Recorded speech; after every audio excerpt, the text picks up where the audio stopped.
Ó, nós estamos falando do WhatsApp, Sergei, lembrando só que existem serviços que fazem o mesmo trabalho e que você se cadastra em 5 minutos, né? Inclusive você tem um especialista aí ao seu lado, que é o Carlos, né, que entende pra caramba desse assunto, mas a gente tem que entender também que você tem 2 bens a serem protegidos, que é a questão da liberdade, da intimidade e também da segurança. E a gente tem que arrumar uma forma de conviver no Estado de Direito com esses 2 bens que são preciosos para nós. Eu lembro de um caso de um juiz de São Carlos, uma vez, que determinou que você sabe que até hoje os bandidos, os criminosos, operam os celulares das cadeias, né? Sim. E as operadoras não contribuem para que isso seja de uma vez por todas afastado. E esse juiz da época, Madeleine, determinou que a operadora arrumasse um mecanismo para bloquear os celulares do presídio. O que a operadora fez? Ela foi lá e bloqueou todas as cidades, a região toda, deixando todo mundo sem celular.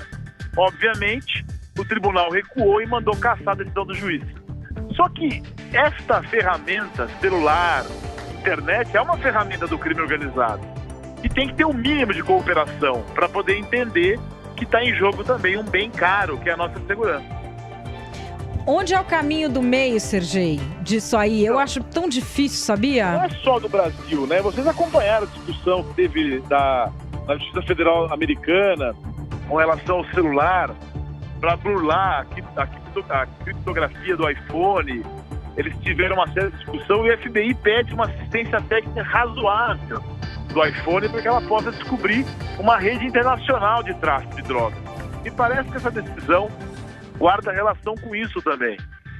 Eu acho que você tem como, de alguma forma, respeitar a decisão judicial, dar uma contribuição para a investigação, sem que passe para essa medida extrema. Agora, nós estamos lidando com decisão judicial.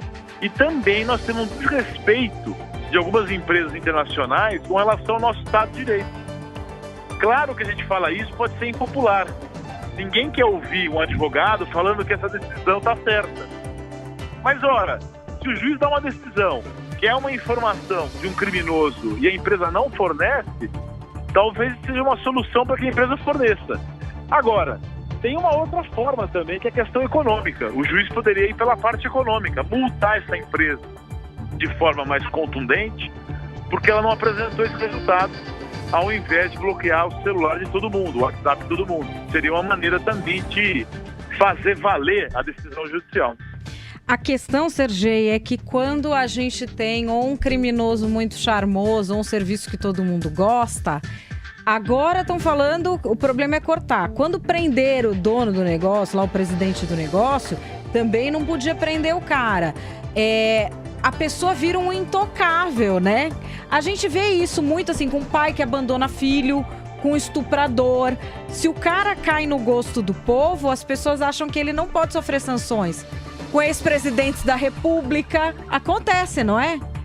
A gente acaba banalizando as avessas, o respeito à ordem jurídica.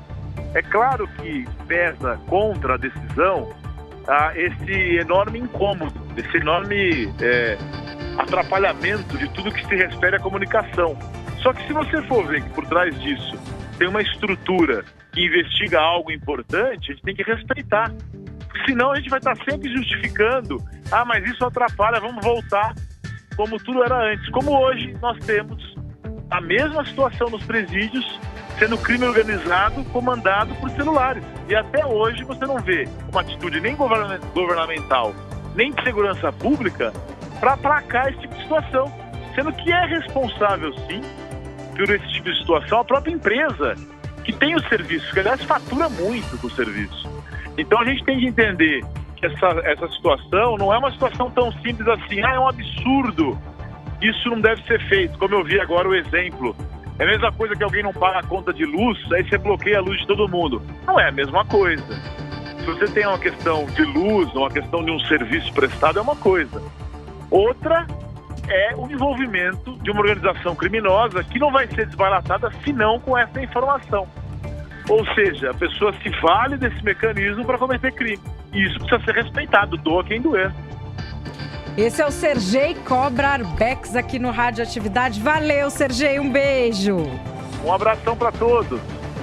53.